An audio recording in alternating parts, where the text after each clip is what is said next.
Mr. Clough, it's always a pleasure to connect with you. Same for you, Roland. Same for you. Happy to. I'm getting used to the time shifting. I thought that I thought that I would have a thing like, oh, it's got to be that 7:30 a.m. slot, and there was I don't know, there was like that high time at the front end of the semester where it was just like, yeah, we got this spot locked. Life is sweet. Let's just keep this rolling. And then the climb starts. Like stuff jumps in all of a sudden. But yeah, no harm, no foul. I'm happy just to get to the chat. Yeah, me too. Like, I guess for those who aren't familiar or who are and just don't really know, you and I usually record Saturday mornings really early because the kids are still in bed. The day's not started yet. But this weekend was totally out of whack. Like Saturday, I had hockey really early, and it was like hockey all morning. And then Sunday, life hit you in the face. So, it's all good that it wasn't going to work. And then when you suggested this evening, I thought, well, I might be able to pull that off. And here we are. So it's hopefully things return to normal somewhat this coming weekend. But whatever, we get it done when we can, right? Yeah, and it's that a lot of great phrases out there that you make the plans and you try and hold the plans, and probably the one of the truths in making plans is that if you can't bend a bit, if you can't make it kind of swing with the curveballs that life throws at you, then it just, I don't know. It's trying to hang on to that time frame is sweet because, like you said, it's kind of nice to get that conversation in, a little bit of therapy before the day gets rolling. But yeah, when priorities speak, as dad and as member of a family and having three other people that get a vote too, it was if I float back to last weekend, it was mayhem. It was just absolute mayhem. And it's funny, because so the do I say listeners? So a little medical emergency in the family, which entailed having to go to the hospital, and you go to emerge for that kind of stuff, and you're in for, it's a field trip, right? Like we're packing up the art backpack and the snacks and all the water, and I'm even thinking to myself, geez, the last time we did this route, there was a hospital stay involved, so do we throw in the extra underwear? And I'm just talking about the stuff for me. No, for my kid too, right? It's like you're going on a kid. It's that Sherpa thing we talked about a few episodes back. Like you're just packing up, ready to go hit the mountain, and hopefully that climb is smooth. So yeah, that was a big surprise, more so because going to bed Friday night, there was no inkling that was going to happen the next day. Like it's not like it was just something sudden in the night, and then you're sort of reeling from it kind of in the nighttime, dealing, kind of helping your kid out, and then in the morning it's kind of better, but you're like, is it really better? It's just morning energy. So yeah, that long stay. So yeah, dancing with that, and it didn't work itself out, but we did the work, and everyone's kind of in good shape now. Antibiotics en route, and you and I touched base a little bit about the mapping and planning. The mapping and planning to take a day away. It's tough when you know a day's coming, when you're sort of having to set up for a day. So I'm taking tomorrow off. My spouse and I kind of flip flop, and then we got the reinforcements coming in. The in-laws coming in to help out with the tail end of the week. Well, let's hit that for a second. So, okay, this is the thing. I'm not looking for sympathy, that's for sure, and we probably wouldn't get any from the public. But here's how it goes: your kid gets sick, and you and I went back and forth a little bit about that, and I was happy that you reached out and you said, "Listen, this is what's going on." So that I totally understand, right? I get that. I like to call it the go bag. I hear what you're saying.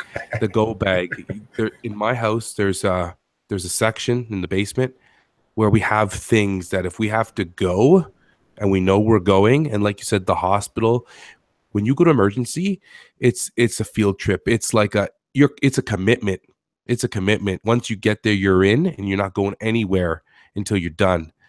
So you grab the go bag, and it sucks. So I could feel your pain when you told me you were at the hospital, and I was like, oh, that sucks. But then I started thinking about, oh, so what comes next? Somebody's going to have to stay home with the child. There's no way that you're just going to leave the kid alone. You might not have in-laws. You might not have somebody who can watch your child while you're at work. And that adds a whole other layer of complexity where you have to plan, you have to account for as many obstacles as possible. When I say obstacles, I mean, and I know you're in a different school environment, but for me, it's like, okay, look at the Monday morning memo. What's going on? Who's where? What time do we have to be in a certain place? Do I lose my gym this week? Is the gym available? Am I going to get to go to the library? Like the things that when you're at school, you don't worry about because you just go with the flow and you do your thing. You have to kind of worry about that when you write up your plans as best as you can. Now, some of my colleagues would say, who cares? Draw up decent plans and move on with your life, and the guest teacher will take care of it. That's not really my style. Mine is to try to have some vision down the road to see what's up ahead. And so I can provide my guest teacher with as much information and knowledge that I can so that I feel good about what I've left for them. So it's funny because you're the one in the hospital and I'm thinking about, I know both you and your partner are teachers. And so who's staying home? Who's got a plan? It sucks to think that way, but I mean, it's a small obstacle for the privilege of being a teacher and getting to work with kids every day.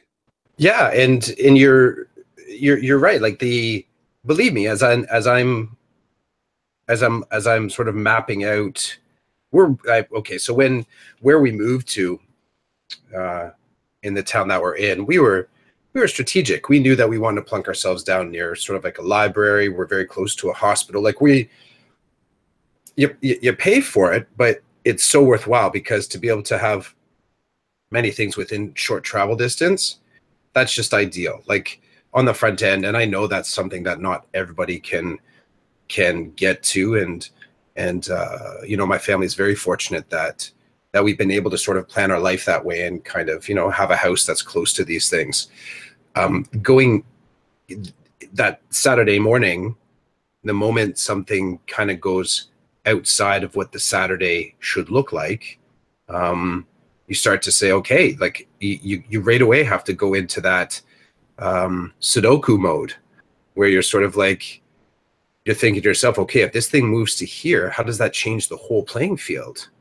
And it's always an interesting conversation. And this is, for sort of flipping the teacher life inside out a little bit here, with having two high school teachers in the house. There's a lot of negotiations. Like besides the fact that both of us are talking about, are your parents traveling right now? Is my mom kind of available? Like what was our last touch point with them? Like, are they going to be around? And then once you kind of settle that to sort of figure out whether or not you got reinforcements to kind of help out, then becomes the sort of negotiation. Well, honey, what do you have going on this week? So you're trying to map out which one of you has kind of prioritized a thing that can only exist that day. And, is it viable to say, okay, I'll take this day and maybe you can take that day. And then you're reaching out to your colleagues because that one handout that you knew you were going to do on the Tuesday is sitting on the desk and you're sort of madly texting. Can you scan a digital copy and send that back to me? And then I'm going to float it back to the school in a different lesson plan. So it's really dynamic. It's like all emergency systems go, and there's no, the students sitting in the class and they see a guest teacher up at the front. They would have no clue, nor should they necessarily, about the sort of let's say that it's almost like it's a duck moment, because the whole surface, it's nice and calm, just cruising along the water. You just see the top of the duck, but you sort of just check underwater and those little feet are paddling like mad just to get that sort of like the cool and calmness. It's a lot like the anarchy that happens when you have a sudden day to take off. And again, there's no choice in this matter because, my child, there's a regimen now that we have to follow to get him back to health again. And again, fortunate that the job that I have allows me to take time when my children are sick or if I'm injured. Like that's just, I love that. I love that about the work that I do, amongst other things. The guest teacher wouldn't necessarily know some of the steps and lefts and rights because they're showing up and they're looking for where's the stuff that's been left for me. And definitely the parents probably would have no clue till a couple of days later, or maybe that night when the kid is sharing, yeah, Mr. Clough wasn't here today. And we had so-and-so teacher, and then the stories go in. So there's a whole almost like side plot, many side plots that happen when you sort of are Saturday morning and you realize, what was that, a cough? Did I just hear a cough? Wait a second, is that someone in the bathroom? Do they sound like they're being sick? And right away your brain just kind of goes, it's almost like for me, the movie Beautiful Mind. I think it's with Russell Crowe about the mathematics. He can sort of see numbers and he can sort of see mathematics there, right? Yeah, that's like what it is for me as a teacher. I'm right away like, okay, I'm trying to visualize. Oh my gosh, okay, I get this pieces here. Who's there? I got to contact the principal. And then the paperwork, right? The paperwork too. Okay, I want to jump in on two things there. Number one, it's so funny the way you describe it is exactly what happens when things go south. You start processing like, okay, you're right. Okay, so this is what happened last week. My son had a specialist appointment last week with a physician. Okay, so my wife and I negotiate who's taking the time to go. So she was able to make it work. She went. She comes back from the appointment and says, we have another appointment in 2 weeks.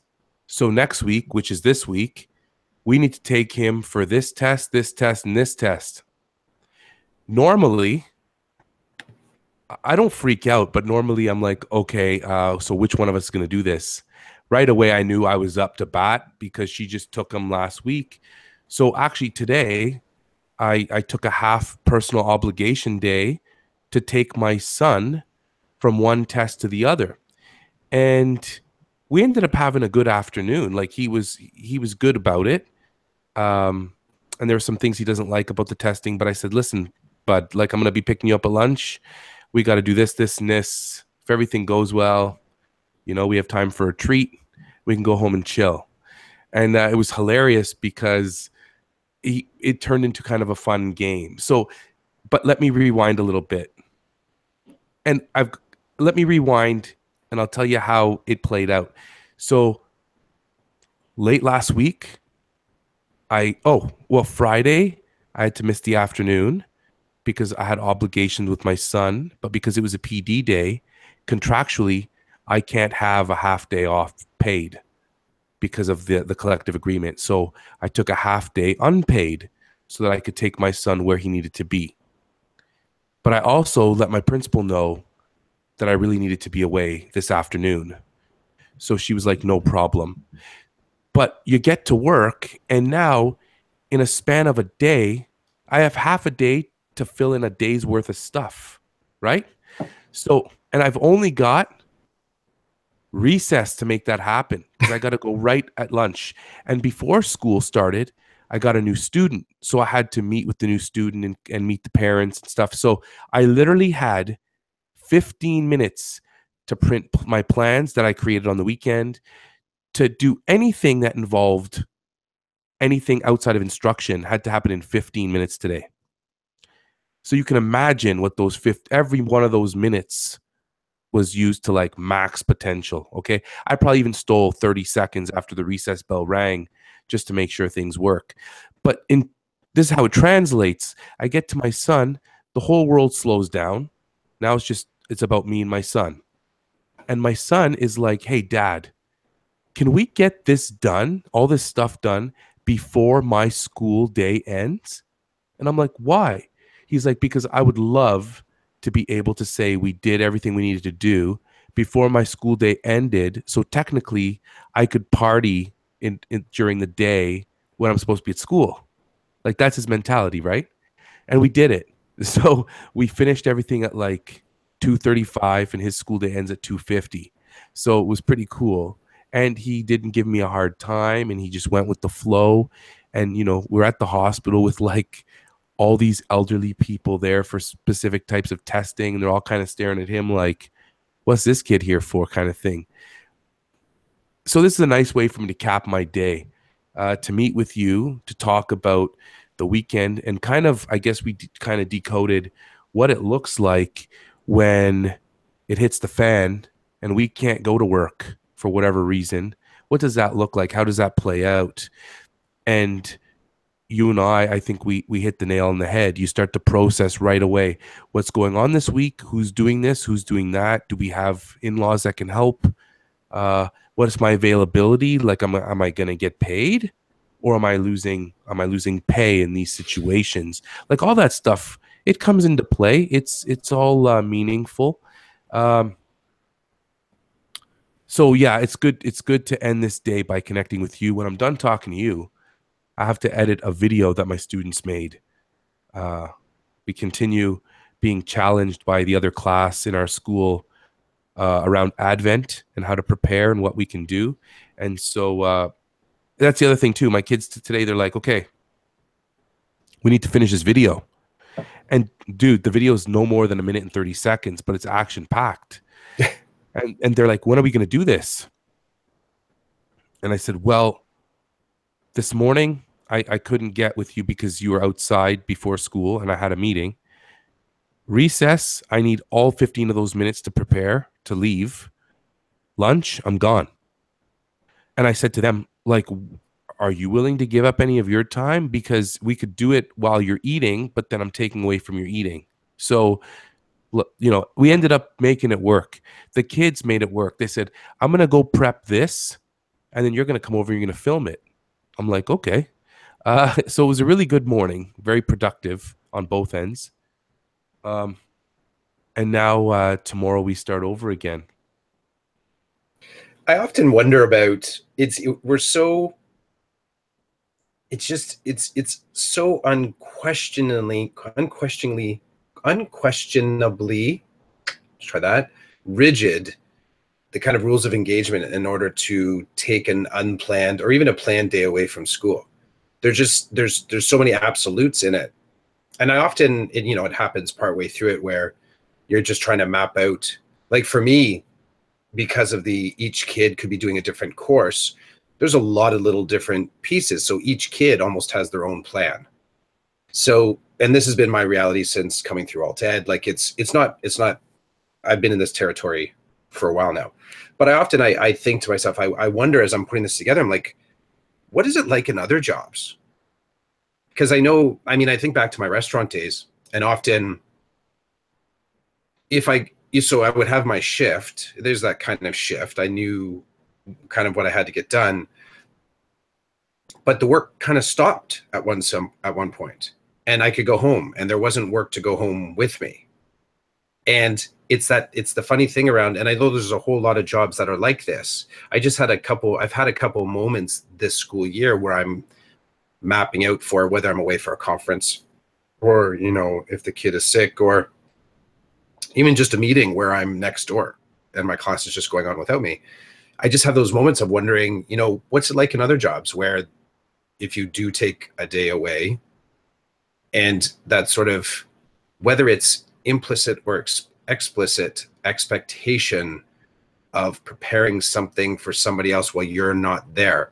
It's a very particular and peculiar kind of reality to have to deal with, that if you are, and I think maybe, when we touched base about the, mid when we were just talking about having to take a day off, and we played a little bit with that tension or frustration of having to do that extra work, particularly when it's an emergency absence, and you are in that kind of beautiful mind moment of seeing all your whole day mapping out, and okay, how do I capture that on something that would make sense to somebody who's nothing like me? And that's what you have to do. It's sort of giving the shape of what that classroom experience should look like for the guest teacher. So yeah, I've had a couple moments like that where I'm just thinking what it would be, what is that like? What's that feeling like to just, if you are sick, you can, you know, I mean, I guess the counterpoint, if you are sick, you would stay home and you potentially wouldn't get paid for that day. So I guess there's an up and down side to this seesaw. But I had a couple moments like that. Like it's just so I don't even question it. I just right away, if I had to take a day off, I mean, sometimes it even comes down to if it's a choice between taking a day off and not. I think I probably fall more on the side of how do I get into work? Because it's so many steps in order to get to that space. I know some of my colleagues have emergency lesson plans. That's okay as kind of like a plug and play, I guess. For me, it's not responsive necessarily to where the kids are at. I don't know. I guess I feel obligated to create something that has a bit of content and continuation from where the kids were. So it's just so bizarre. It's so bizarre. You hit it on the nose. Like just that, it's that sort of the rigid expectations to sort of be as good when you may be home suffering because of something, whether illness, as if you're right there in the classroom. It's a very challenging system to operate within. In elementary school, all elementary school teachers have emergency plans. They're due to the office by like, the end of September. And ideally they are responsive, but I have to tell you, like, for example, mine are not. But that's why they're called emergency plans. So if something happens that really I can't get, so my world's exploding and I'm just not going to be able to plan, then I call in and I say, use my emergency plan so that there is something there. The students will be engaged and it might not have anything to do with what we're currently doing, but my responsibility is to plan.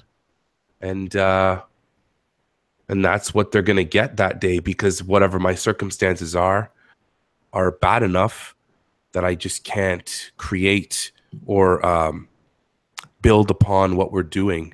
So I just wanted to throw that at you. There's something else I wanted to add to that, but it's gone now. Oh well. When my son, my eldest, was first born, I had a duotang with 5 days worth of plans. And I don't know why I picked 5. I guess because it was a solid week. And it would literally, at the end of the day, this is how, I don't want to use the word paranoid. This is how over prepared I was. The end of the day would come. I'd close my day book. I'd remove it from my desk and put it on the shelf. And then I'd put my emergency plans on my desk, my 5 days worth of open-ended type stuff that could be done if I could not return. Because I just felt like, my son needed, like, when there was an issue or I would get sick because of illness at home, I didn't have to worry too much. But I've let go of that in the past few years. Now it's like I don't have that. So like 4 weeks ago when I realized I was sick and I couldn't function, I remember my wife saying to me in the middle of the day, go start your plans. Like, go start planning now, because you're going to get worse tonight. You're not going to want to do it, but you have to do it. And I remember sitting on the computer, plugging out 2 days worth of plans because that's what I thought I needed, and then dropping them off that night and making sure everything was ready.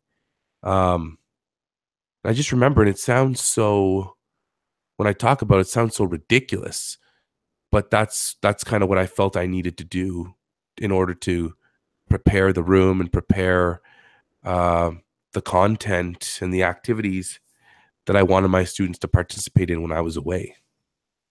I've no, it's not ridiculous at all. I can remember when my son, when it was sort of in that zone where anytime now, sort of like the birth could happen, and I can remember I had the exact same thing. I mean, I had the day, you have to kind of, you let your admin know that I'll be taking those 5 days at some point. Here's kind of the range, but understanding anything could happen around that, because I'm the hired help in that kind of formula. It's, game time is all with my wife, and if it goes in the direction that it's going to be early, then so be it.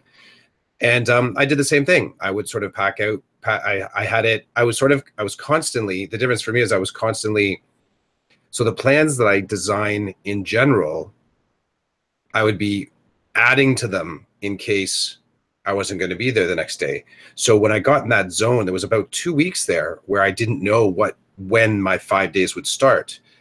So I had 5 days ready, and I went through seven days of that. So if you imagine having the 5 days, and then I showed up the next day and I shifted that one forward. So I used that first plan for me, and then I rewrote the one on the tail end, and I kept on just shifting it and shifting it. And it was crazy. It was absolutely crazy, but I didn't know. I just didn't know when I was going to shift out. So I always had the 5 days ready. If sometime in the night or partway through that day, I'd say it's ready to go. It's there. And all the notes were like, it's that certain colored binder. It's going to be in this space. Here's all the passwords for all the kids. Here's all the plans. So it was all mapped out. And it's funny. I think in a lot of ways it was both pregnancies with my children gave me a real crash course in how to plan for those long-term emergencies, because to sort of map out 5 days away with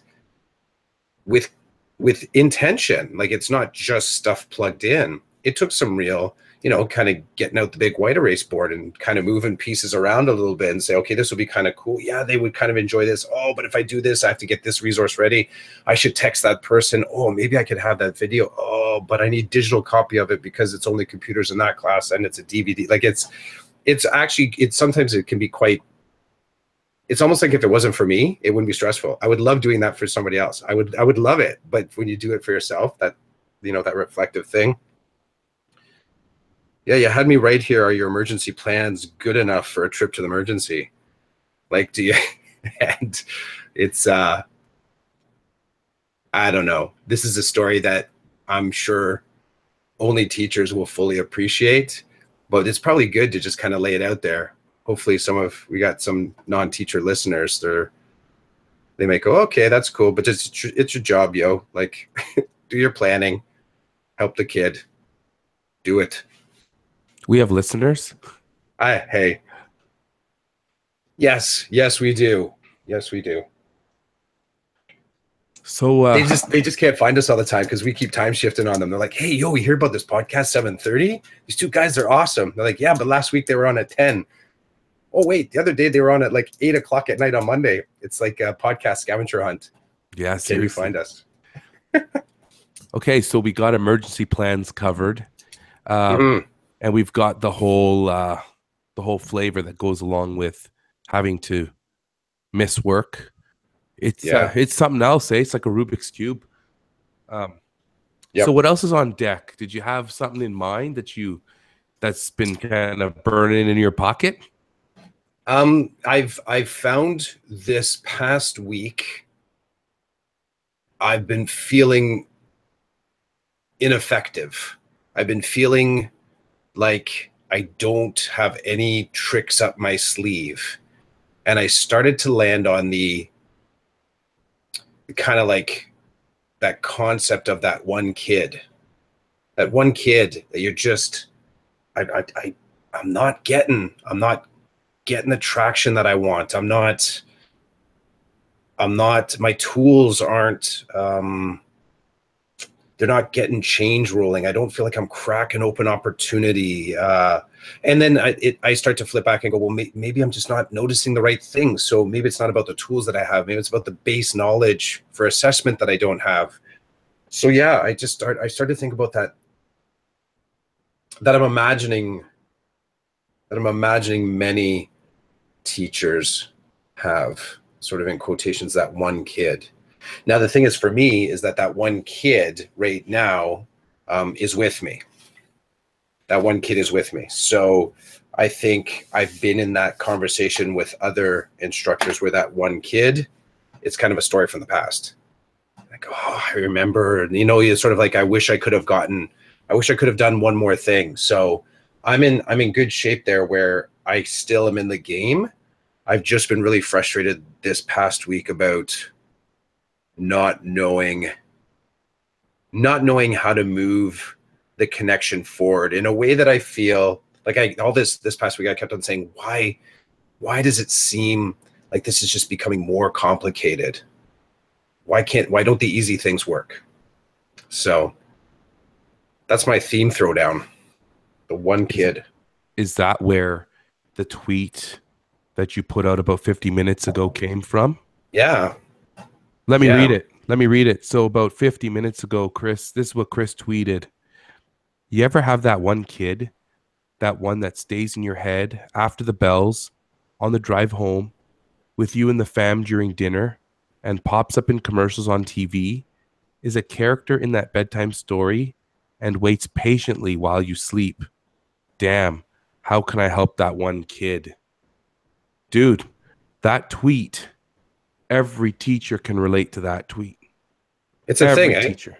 Oh, it's huge. I'm reading it and I'm like, oh God, the one kid. And yeah, no, it's right on. I retweeted it and I favored it because it hit home. It there's always one. And when there isn't, it's like, to me, it's magic. So everything's working, everything's clicking. But things don't work and click for very long. Things change, there's shifts, things happen in those kids' lives, things happen in your life. It's incredible. It's truly incredible.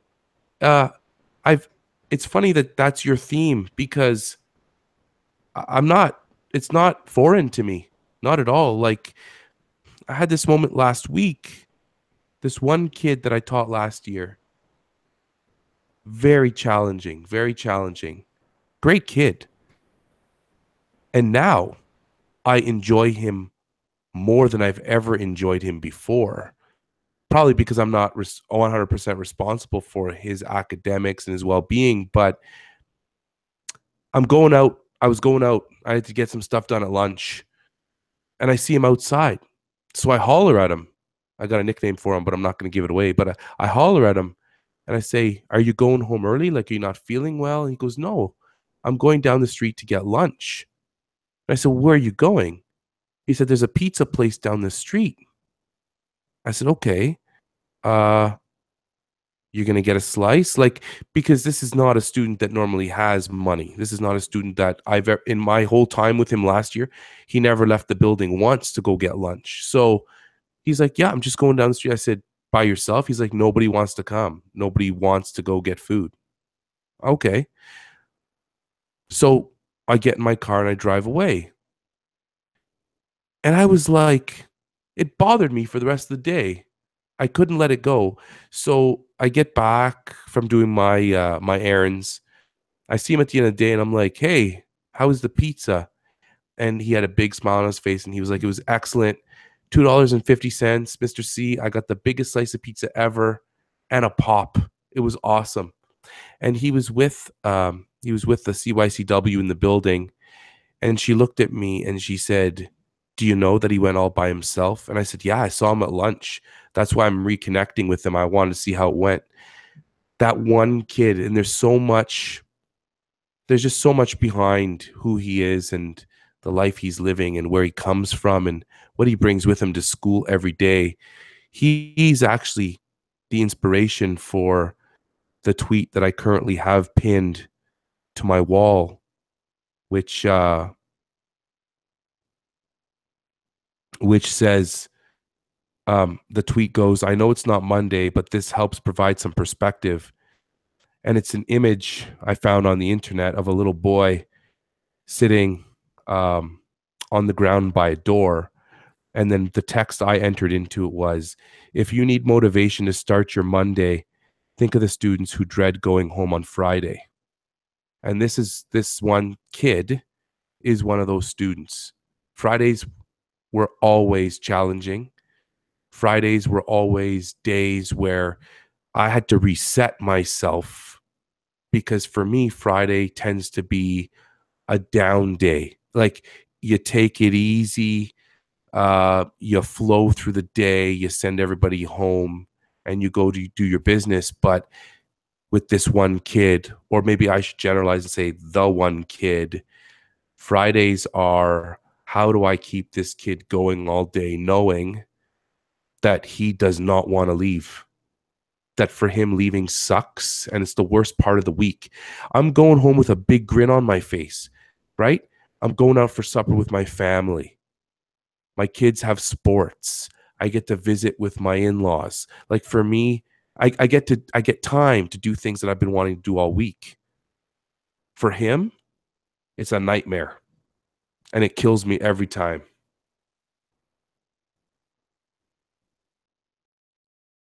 Sorry, I was muted there for a second. Someone else tapped into that post of mine.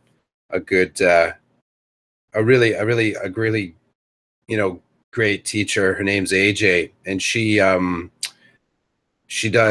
used to work in a Section 23 class, and then she shifted into a position of responsibility at a high school level where she's doing alt ed, and her pushback on it was just hashtag sometimes more than one kid, and it's so true, you know. And I I think about this moment, still trying to figure out the different tools and keeping the gates. It's, you know, it was funny. I had someone actually, I'll finish my first thought. So the moment that I'm in right now is a bit of a time travel moment, because I think the instant that you realize that you have this kid in need in front of you, and it just and your tools are not connecting, it would be easy just to say, well, I'm just going to keep using the same tools because I don't know what else to do. So I'm still not just hopeful, but I guess hope drives it, that by me still reaching out, by me maintaining equilibrium and sort of keeping options on the table, that maybe what seems like is not working is just more of a matter of time. Maybe there's just things that exist between the two of us where that rapport isn't exactly as I see it. Maybe this is going to just be a slow opener, and eventually something will sort of get some traction. But I time travel in that, you know, you think about the one kid, if you have one from the past, where you didn't, in the time that you were working together, get to that place where you could confidently say that they're going to land where you hope they will. And couple different things, you know, I know there was a student. It's interesting, just some of the experiences I've had in the last month. I had a tour as part of our professional development of a youth shelter, and a student that I would have said would have been a one kid for me, the student was there. And it was a real bit of a shocker moment, because if, you know, I've had many students that I feel like I've had good connection with, and not sure where they've landed when they've left classes with me. I won't say, thinking back, that I necessarily had the idea that this student was, you know, all systems were go, but I had a sort of a balance of thought, like that I had done my best. I was the best signpost that I could be in order to get them directed towards what could be the next opportunity, whether it was a job or, you know, a connection with another teacher. And it was just, you know, going for this tour of the youth shelter, and I saw the student there. It took my breath back just a little bit, because I knew where I was. I knew what I was touring, and this individual was there, which means that things have changed since I last worked with this individual. Because when I last worked with this individual, they would not have, they were not using youth shelters. I'm happy that they are. I'm happy that they're still there. It was one of those that would be an example of that thing that reinforces the steel to sort of try to find that, you know, a new tool, a new angle, a new something else. This particular student might be entirely happy there. That might be a better context. You and I talked about, I think, last episode, we go, and you said it just now, we go home to our families, and something that is celebratory on those intermittent holidays like March break and Christmas. That is not everybody's context. Maybe for this child that I saw at the youth shelter, maybe that's a better spot for them to be. But it caught my breath for a sec. And right away, I was just kind of doing those backwards calculations. Did I do everything? Did I do everything so that I wasn't a part of this outcome? Unless it was the suggestion of, this is a safe place if you need it. And it's a strange kind of backwards thinking to have. But I find I go there, especially in these moments. I'm kind of time traveling forward and backward, because I don't want if I'm going to be the best signpost possible to help a child move forward out of whatever academic or life challenge they have, then I feel compelled to kind of land on this a little bit and give it its due respect to try and figure out. But it's tough. It's tough to exist there. Like I said, you're eating dinner and you're driving home and you're hanging with your own kids. One of my colleagues before, we would often say, go home and hug your kids. Like that's all we would say. At the end of a tough day, go home and hug your own children. Like just do best there, because tomorrow might be the exact same thing here, trying to help out other people. I also think doing your best at home will help your kids grow to be people who will do their best outside too and help others. Um, I don't know, man. Talking to you and having Christmas around the corner, I've been very aware this year, very aware, much more than other years. Just that, like, looking at the kids around me, looking at the one kid, and there's many of them. Just, like my kids and your kids have it so different than some of these people. Like my wife and I are getting stuff, we're wrapping them, we're getting ready. Like we've got this whole plan laid out, right? Like we know what we're going to do with our kids. We know where we're going. We know what's going to happen. And I mean, like we have plans. We have things that we're going to do as a family to make the family stronger. And then I see these kids, they don't have that for whatever reason. They don't have it. And it's, I'm with you on like, how do you become a better signpost? Sometimes it's just listening. Sometimes, like a tool that I don't often use, and I'm going to call it a tool, is just to back right off. There have been a couple of times in the last little bit where I've been on my kids about a particular task that they need to get done, an assignment that's kind of overdue in terms of, okay, we've spent this much time on this. Why is it that you're stuck on this area here? Why can we not get you over this hump or whatever? And there have been a couple of times where I've just sat down with the student and just like let it go. I just let it go. And just started talking like, what's going on in life? What are you up to at home? How are your brothers and sisters? How are your parents doing? What's stressing you out? And then as soon as you back off, they turn on in terms of they feel like this is a trusting relationship and they can speak, and then they do.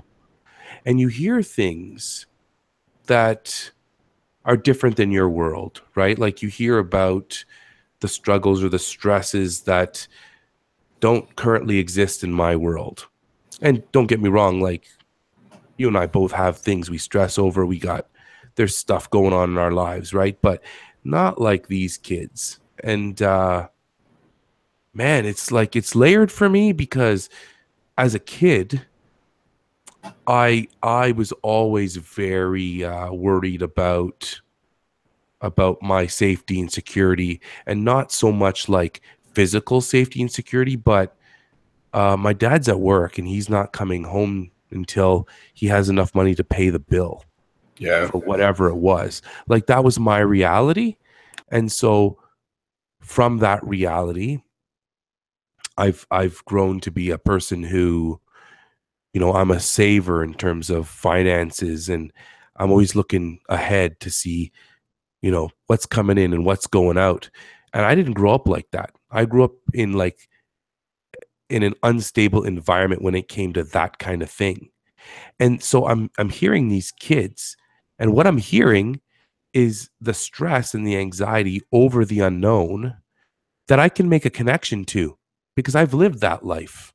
I've been there, not to the same extent as some of these kids, but I've been there. I know what that's like. And when I was a kid in school, I never said anything to anybody. So if a teacher sat me down, I was not going to say a peep. They were going to get nothing out of me, So yeah, it's so neat that we're in a position of privilege with respect to the profession we're in, the work we do. But some of the people we're serving are not. And you mentioned tools. You talk about tools and what tool can we use to help them through whatever it is that they're going through. And sometimes we don't own that tool, right? Sometimes we don't know where to find it. We've not explored the hardware store enough to kind of run into these different things. And that's when I lean on my colleagues. Like I was saying that I had a student start today. The start for the student didn't end well. They ended up leaving before first period even finished, and there's a number of different reasons why that happened. But my principal came to me and said, "The student's gone home. We're going to try again tomorrow." And she said to me, like, "Do you have any ideas?" And I looked at her, and you have to remember, I'm looking at her thinking, I got nothing, and I only have 15 minutes to plan to be away this afternoon, and I'm going to be away this afternoon with my family, and that's going to mentally take precedence over anything that's happening here right now, no matter what it is. So you have to look at the layers, right? And I said to her, "No, I don't have a clue, but I'll think about it." And then later on this afternoon, I got an email, and my principal had spoken to another teacher who was able to provide us with a new tool that I had never considered before, that I had no experience with. And so part of me, there's this excitement that I've just learned something new on how to deal with a situation like the one that I experienced today, that I hope I never have to use again. But if I have to use it, I'll know how to make it work, and I'll know where to get it from. So it's almost like you're doing a job, and you stumble along another professional that does the same work. You tell them your problem, and they've got this killer tool to fix the problem or to deal with it. And never in your dreams would you imagine that this tool existed. You know what I mean? And so it's like you you you feel this excitement of the tool, but then you also feel like, oh my God, like I just wasted time here. This tool exists. I never knew. And you just have to reconcile that and move on, I guess, as best as you can.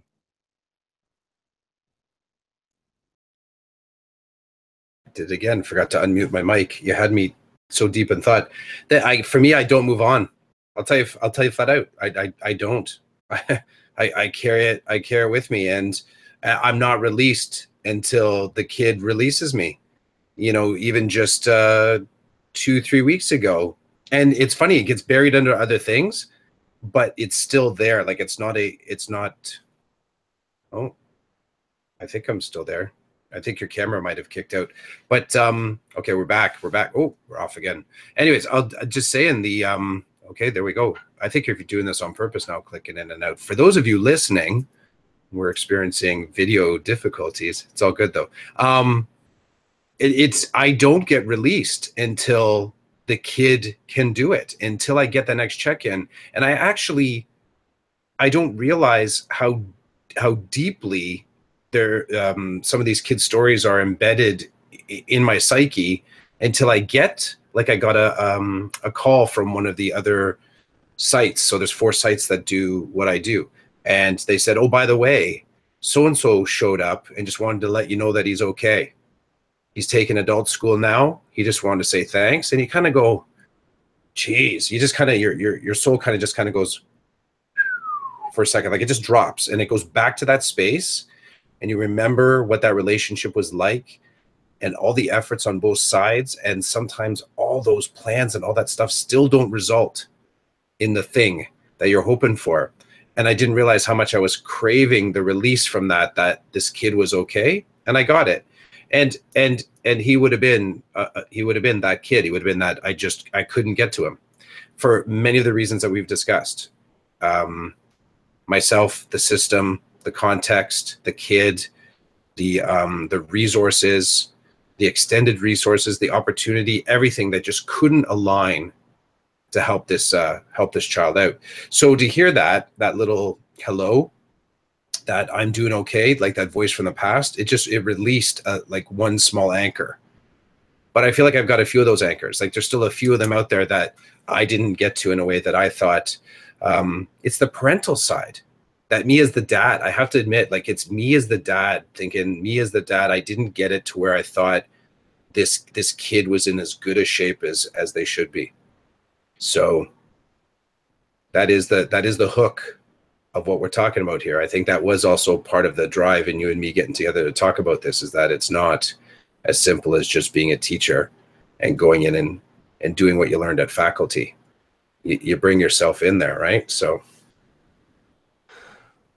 Okay, first of all, the camera going on and off, that was because I had to holler at my kids who are having like a circus in the room next door. okay. And so it's one thing to mute the mic, but it's another to be like, going off like this. So I turned the camera off and I felt so bad because I just assumed you just Yeah. keep talking, but you're like, hey, something happened. Something's going on here on the other end.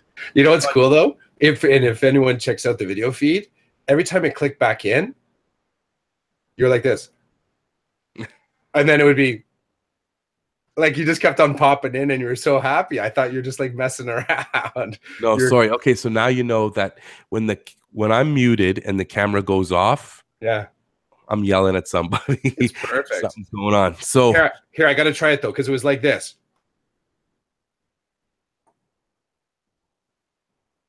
oh, there's Chris. He's Yeah. back. He's And back. it was just, yeah, everything was coming in happy. I'm like, he's messing. He's messing.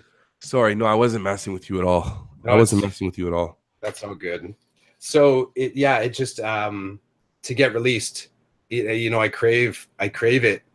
I hope to my dying day, I have people popping up that kind of say, yeah, you know what? It took me this long. They come rolling up like in a walker or something like, Clough, I made the change. I turned the corner. I'm like, good job. Good job. So I don't have that. You know why? Maybe it's probably because I'm not exposed to the same type of work you're exposed to. I don't know. could be the Everybody's age different. too. It could be the age, like I sort of think to myself, some of these individuals I'm kind of releasing into adulthood, and there's a higher likelihood that I might encounter them just out and about on their own. So sorry, I jumped on your words there. No, no worries. I mean, I'm glad that you said something because that's definitely a factor. For me, it's just different. And there are some that I've taught years ago that still, as we talk about the one kid, I've got, 5 or 6 kids sitting right here, right at the front of my head. And I wonder what happened to them and I worry about them. And I remember the good times and the bad times working with them.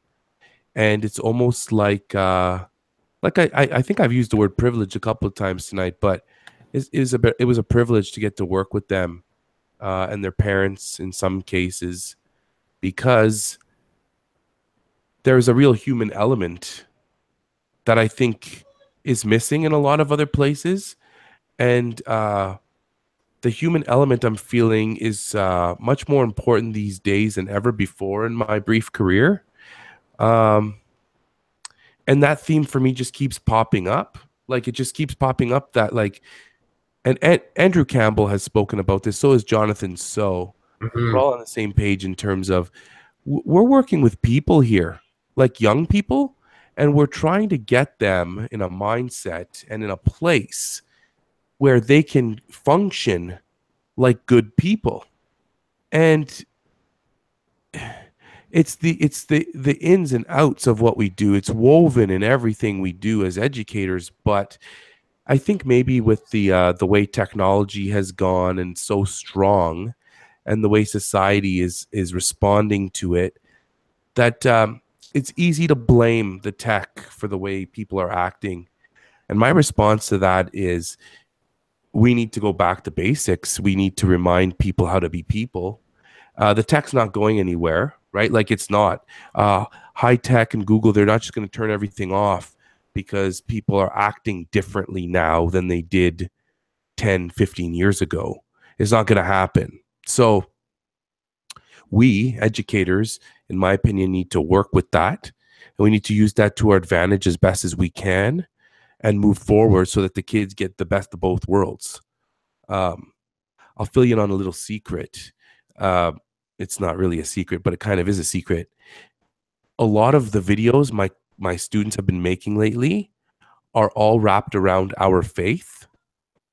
And part of the strategy there is that I needed to find a way to get them excited about the content, about the ideas, and about kind of owning them. And the whole YouTube thing is strong with this group this year.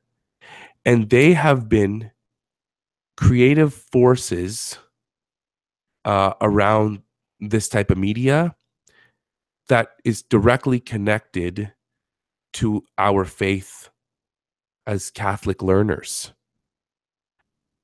And I'm at the moment stepping back and watching this thing come to fruition without them really realizing what is happening. There are a few that seem connected. The other ones don't seem connected. The other ones just are like, let's make this happen. And they don't care what the content is, but I do. Because I could very easily start getting them to create stuff around numeracy. But I'm not feeling that vibe. And they're not feeling it either. So now, when I talk faith, I'm also talking about being people, being good people, how you treat other people, how you treat yourself as a person. And so I'm weaving that in, and they're enjoying every minute of it. And I'm actually seeing a shift. Like I'm hearing kids talk about things that they have done in our videos and things they want to do and how it relates right back to how they're acting in real life, which fascinates me because sometimes the choices they make are so poor. I'm like, where have you been for the last 3 months? You know what I mean? And then other times they're rising to the occasion. And for me, there's a lot going on this year. I've not experienced those ups and downs, those drastic ups and downs that I'm experiencing this year. This year is huge. I don't know what it is. I think part of it is that you and I talk about the work we're doing. And I don't think that this happens enough. This purposeful talk about your work and what's happening in your day to day. And I think by talking about one example of how my awareness is increasing is by talking about the work we do in a purposeful way around these different topics, these themes, is making me more aware, is opening my eyes much more to my surroundings. I feel like I'm constantly seeing things I've not seen before in new ways. It's like a heightened sensitivity. I don't know about you. I don't know if any of this is happening to you, but it's like a heightened sensitivity, much more awareness, going deeper with kids around certain things because of that awareness. And it's fascinating and it's really exciting because I think it's helping me become a better teacher, a better listener, a better caretaker of these little lives that I have in front of me every day. Yeah, it's you hit it right on the head. There's definitely something. I'll say flat out. I've told you before, this experiment for you and I to kind of spend podcast time together talking about our practice. It works. I think there's something about, I'll say, as far as content out there isn't. I haven't come across a cast that connects both panels in such both panels across Catholic public. Like we're kind of doing our own little United Nations thing here. And I think that there's a lot of value to just kind of split screening our experiences and seeing, where one thing is not like the other, but gosh, there's some really interesting connections there. And I find I think in a lot of ways, one of the spaces that I really like how your context is creeping into my head is how you frame the building of the spiritual self with the academic self. I think you do a really incredible job explaining it to me in a way that I get it. I get it as purposeful. And in my mind, it's like, when I was talking to a student this week who is primarily Russian in their thought and in their words. And they said often when people ask them about learning English, they ask the question about like, do you like think in Russian and then speak in English? Like, how do you do the translation back and forth? And they say they just got into a space where they don't question it. They just let the information come in, and it may land in Russia, or it may land in Canada, or it may land in English, or it might land somewhere in between, a mixed kind of a response, but they don't think about it much anymore.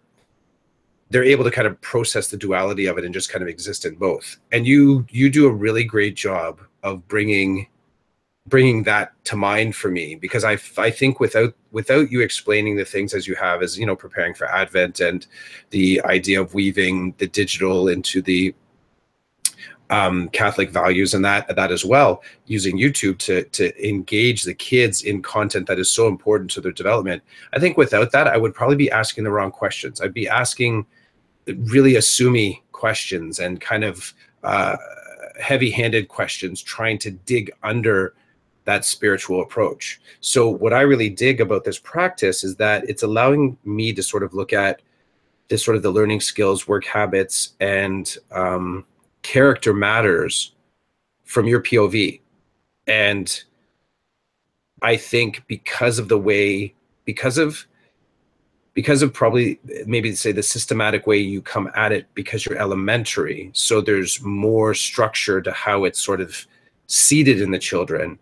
It allows me to kind of get it because I become a student of your practice, and I can see it as a professional. I understand the teaching strategies, but it also allows me to understand it at a level that lets me kind of get into it without it kind of bouncing off any of my absurdist kind of questions. So I find that's a big part of it.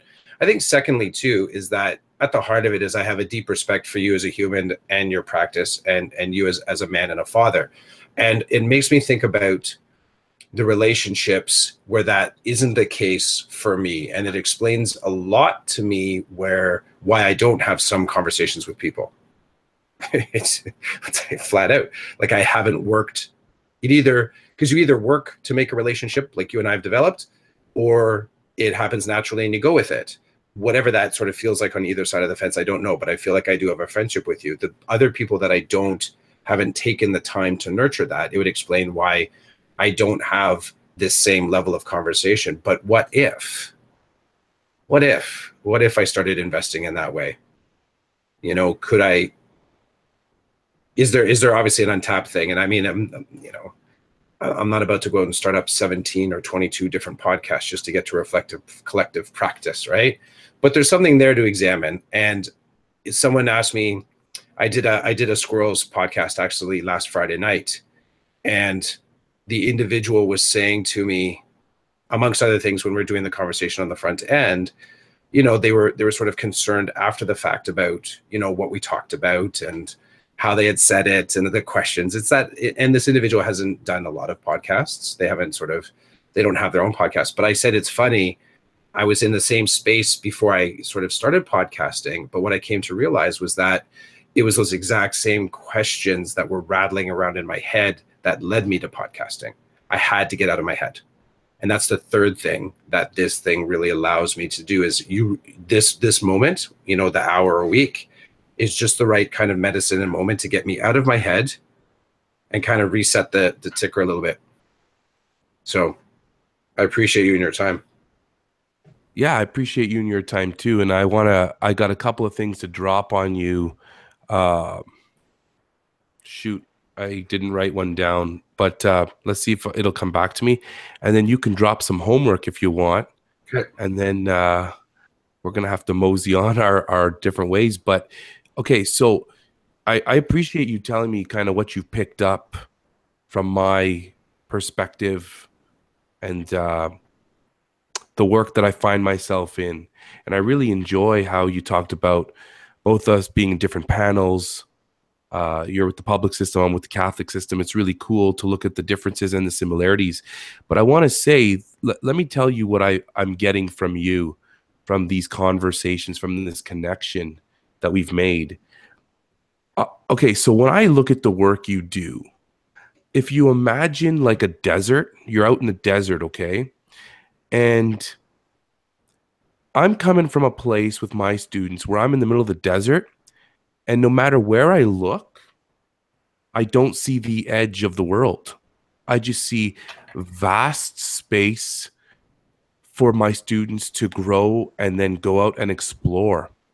And when I think of you and the work you do, I see you sitting on at the edge, at the edge of a cliff with a bunch of kids who for some reason are lost, are lonely, have nowhere. This is it for them. And watching you and listening to you talk about the work you do with the kids that you're working with on the fringe, on right on the edge of that cliff, right? You're the last frontier for these kids. After you, it's over, right? Like if it doesn't work, they're done. From my perspective, and I hope I'm wrong, but this is how I envision it. This is what I see, and I'm nowhere near that edge. Nowhere near that edge. So no matter how bad my kids' situations are, I know they're not close to that cliff. And it's this, like I said, it's this awareness of like, holy cow, like you're right there. You're the final frontier. I'm like 30 steps away from where you are. And so I'm doing my best. I'm doing my best to make the days as valuable as they can be for these kids. I'm trying to cram in as much as I can about being good people, the learning that happens, having fun, because I really would like them to leave and one day remember me as a teacher who had some fun with them, who did some really cool stuff that was different than other people, different than the other experiences that they will have and that they have had. So I still, the work you do is amazing. The people you work with, the kids that end up with you. Um, so I wanted to give you a perspective of how I see your role, what I've learned from your role, and how I've taken some of that and incorporated into the work that I do. I can't remember the second thing that I wanted to say, but um, it's pretty cool. I was thinking about how we met and kind of how it our connection as friends has evolved. It's pretty cool. I just remember what I wanted to say. I don't have these conversations with many people. In fact, I don't think I have conversations like this at all. Um, if I'm talking to a colleague about work and about the work we do, it doesn't get as deep as you and I make it happen in an hour. But the cool thing is that this is on YouTube. Like right now, we're live on air. So anybody who's watching is watching. Nobody's watching, but it's still cool that it's out there. And it's podcast and it's on iTunes and it's on a blog. And so here I am having this conversation with you that I wouldn't have with 90% of the people I know and work with every day.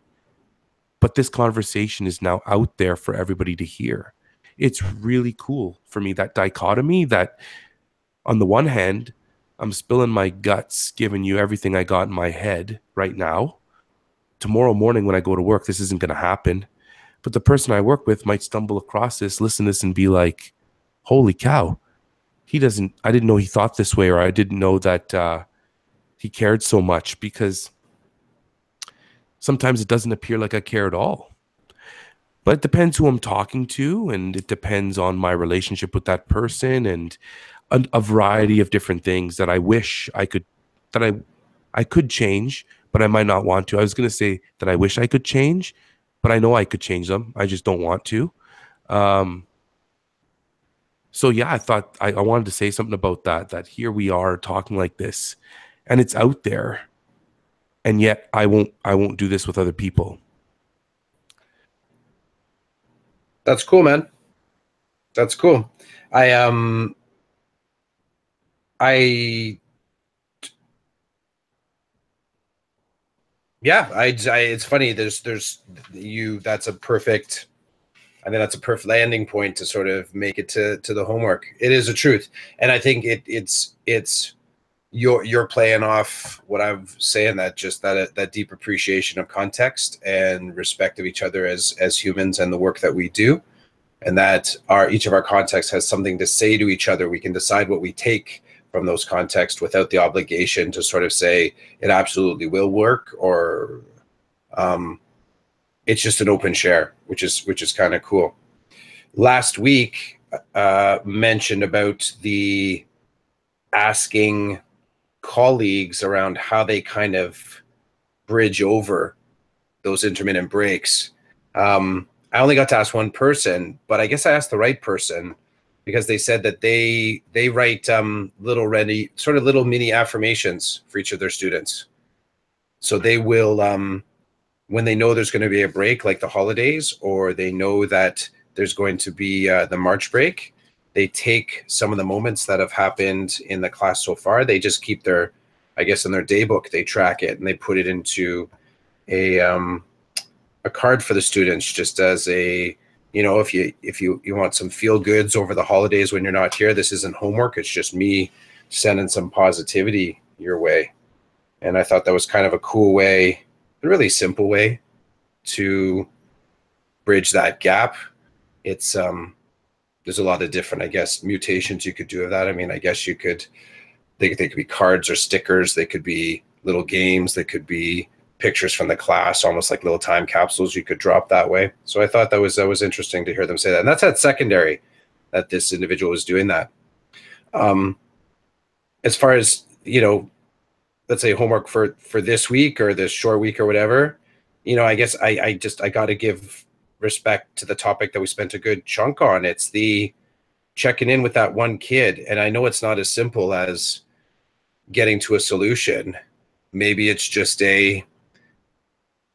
maybe it's like what you said, it's being in the space, but somehow finding a way just to back off. Can you be in that space and just, I think one of our first podcasts, you were talking about a kid that you saw in the hallway sitting there, I don't know, having a bad day, something going on, and you just kind of paused there and had a conversation. You just kind of leaned there on the wall and kind of existed in the kid space, not the other way around, but made it about what the kid was feeling. And I'm tracking back, but I didn't get a sense like your intent was to change the path that had brought the child to that emotional state. It was a matter of just kind of looking at it and working through it and being someone completely disconnected with that situation and just being willing to listen. I liken it to one of the moments that I love. I love this moment. It's a sad moment, but I love this moment. I love being the guy when I walk down so high school, there's a whole lot of emotional stuff that can go on. But I love being the guy that will just go into a teacher's classroom as I'm on hall duty and saying, I need those tissues off your table. Can I please have them? And I just grab the box and I go out because I just saw someone really upset in the hallway. I don't know. It's just weird kind of addiction. I love being the guy that will just show up with the box of tissue when someone they're upset. Because so many times I find that people are just kind of like looking at the person. Just like a basic step would be give them something to wipe their nose and their eyes on. You've just made the moment better. That's all you have to do. Basic criteria. So, homework, and maybe this is the this week, next week homework, especially coming up to the break. How do you do something to reconnect with that one kid, or if there's a couple of those one kids, so they don't leave over the holiday feeling any sense of isolation, or even, you can sort of like chip away at it a little bit. They don't feel so isolated at school, in school, and then away from school. Can I add something to that before we go? Yeah, absolutely. I would love, now you know how much I hate homework, but I would love if in trying what you're suggesting, that people would take the time to enter into the kids' world for a little bit rather than have them enter into yours. And I know you talked about it, you mentioned it, but I think that's so important. Take yourself into their world for a second. Be on their terms and their turf rather than have them on your turf. and on your terms, Hmm. and just see what it does, right? Like just see what it does. There's no magic to it. It's just sometimes it's you need the right time or the right moment, and good things can happen from them knowing that you'll listen, that you will listen, and that you do care. Um, and I think in the craziness of every day, I think that sometimes gets lost, right? Like this morning, dude, I was in another world. I was at work, but I had the vision, like I could see 10 steps down the road, which The meant that beautiful mind, the beautiful mind. which meant that I couldn't spend a lot of time on, step 1, step 2 because I had to get to 12. And so maybe some kids today were not feeling so good about having me in their space, but tomorrow will be different because tomorrow I'm not going to be in that zone. And we just talked about this, so I'm gonna be looking at I'm gonna keep my eyes open so I can see if people need me, and then do my best to try to meet them where they're at. So thanks for that, and I'm looking forward to the next time we connect. For sure, man. We'll chat sometime this week. Um, Thanks for the convo, dude. Yeah, thanks for suggesting we jump on a weeknight. Um, I'm glad we could make it work. Hmm. And yeah, we're getting close to that break. Oh, I can feel it because I am looking forward to the things that my family and I are going to do on that break. Agreed. Okay, buddy, take it easy. You as well. We'll talk soon, man. See ya. Take care.